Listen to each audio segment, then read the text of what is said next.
사업을 하시다 보면 제일 중요한 게 아무래도 세금계산서 발급이잖아요. 사업을 처음 시작하면 이렇게 간단한 세금계산서 발급조차도 새로워서 좀 어려움을 느끼시는 분들이 많은 것 같습니다. 오늘은 홈택스에서 직접 세금계산서를 어떻게 발급하는지 한번 보여드리도록 하겠습니다. 오늘 영상 보시면 아마도 세금계산서 발급은 전혀 어렵지 않으실 걸로 생각합니다.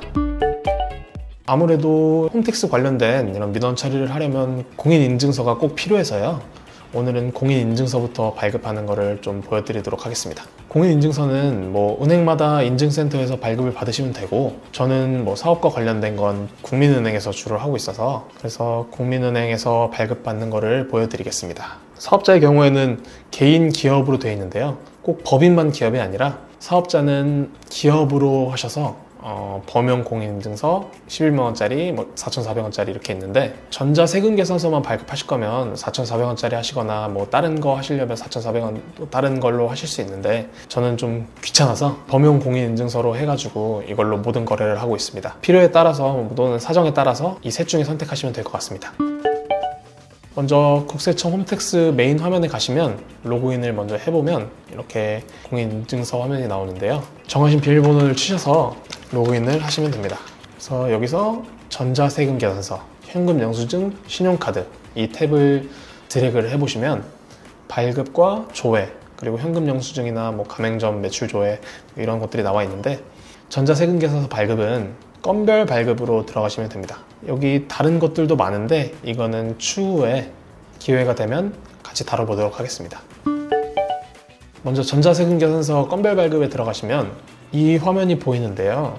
이 화면은 실제 세금계산서가 원래 종이로 되어 있는데, 종이 세금계산서를 컴퓨터에 보기 쉽게 옮겨놨다고 보시면 됩니다. 여기 보시면 공급자는 발급하는 당사자이기 때문에 당사자 아이디로 로그인을 해서 이미 다 채워져 있는 상태고요. 공급받는 자에는 이제 채워 나가시면 됩니다. 여기부터. 근데 이제 세금계산서를 보시면 법에서 정한 필요적 기재사항이라고 하는 내용들이 있고, 임의적 기재사항이 있는데, 필요적 기재사항은 공급자의 사업자 등록번호나 아니면 상호 성명, 그리고 공급받는 자의 등록번호나 아니면 상호 성명이 필요하고, 그리고 공급가액과 부가가치세액이 필요적 기재사항입니다. 다른 사항들은 임의적 기재사항이어서 여기다 세금계산서를 발급하는데 그거를 빼고 하셔도 사실은 큰 문제는 없습니다. 그래서 먼저 등록번호에다가 등록번호를 치고 확인을 누르시면 사업자 등록번호가 정상적인지 아니면 다른 오류가 있는지를 먼저 홈택스에서 검증을 하고요. 그 다음에 상호와 성명을 채우시면 되고, 그 다음에 작성 연월일, 마찬가지로 필요적 기재사항인데 이거는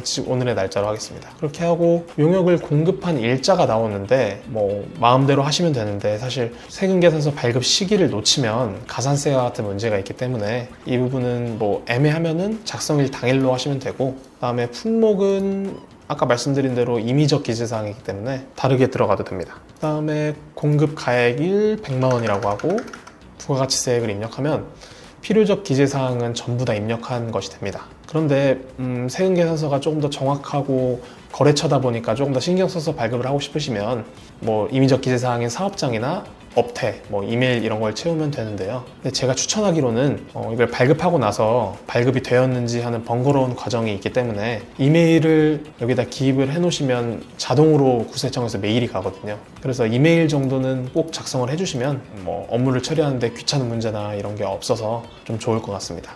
그렇게 하고 규격이나 수량 단가 이런 거는 사실 필요적 기재사항이 아니기 때문에 저는 생략을 하고요. 그리고 현금으로 받았는지 수표로 받았는지 어음으로 받았는지 미수금인지 이런 것들을 채워 놓으신 다음에 마지막으로 이 금액을 청구하거나 영수한다 이렇게 되어 있습니다. 이거 좀 헷갈리실 수 있는데, 청구는 용역을 공급하고 나서 이제 돈을 안 받았을 때 그때 이제 돈을 달라고 청구한다는 뜻이고, 영수는 이미 받았을 때 영수증 할 때 그 영수거든요.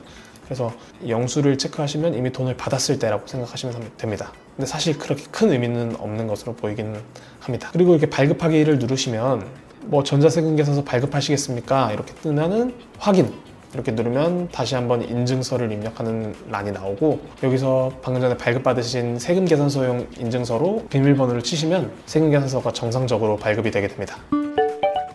만약에 세금계산서를 발급해야 되는데 밖에 있거나 지금 인증서가 없는 상황이 있을 수가 있는데, 그러거나 아니면 인증서 없이 이제 발급할 수 있는 방법도 있습니다.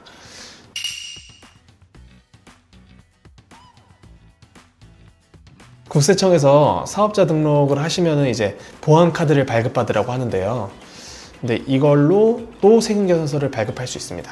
근데 이제 세금계산서 보안카드로 발급을 할 수 있으면 이제 공인인증서가 굳이 필요한가 이런 생각도 하실 수도 있는데, 다른 기타 업무를 할 때는 공인인증서가 꼭 필요한 경우가 많아서 불편하시더라도 그거는 좀 받으시는 게 향후 생각했을 때는 더 좋을 것 같고요. 그리고 이제 아까 작성일자 말씀드렸는데, 작성일자는 사실 정해진 기간이 있습니다. 그래서 뭐 용역을 공급하고 나서 뭐 일정 기간이 지나거나 이러면 가산세가 나오는데요. 그런 부분이 좀 걸리는 경우에는 거래처에 얘기를 해서 좀 작성일자를 늦춰서 공급일자를 그렇게 작성을 하시거나, 아니면은 뭐 좀 협의를 통해서 좀 조절해서 하시는 게 좋을 것 같습니다. 근데 이제 기수가 넘어가는 연도가 있잖아요. 예를 들어서 1월 1일부터 6월 30일까지가 1기인데 1기가 넘어가고 나서 작성일자를 늦춰서 하는 경우에는 저희 입장에서는 물론 뭐 내야 되는 세금을 신고하는 거지만 받는 사람 입장에서는 이게 돌려받을 세금이거든요. 그래서 자금 부담 문제나 그런 게 생길 수 있기 때문에 이런 부분은 협의를 충분하게 해서 진행을 하셔야 될 것 같습니다.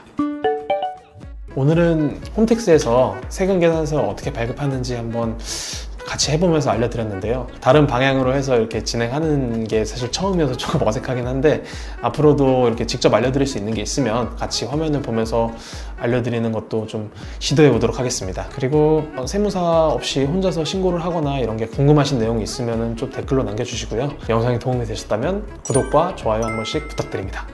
감사합니다.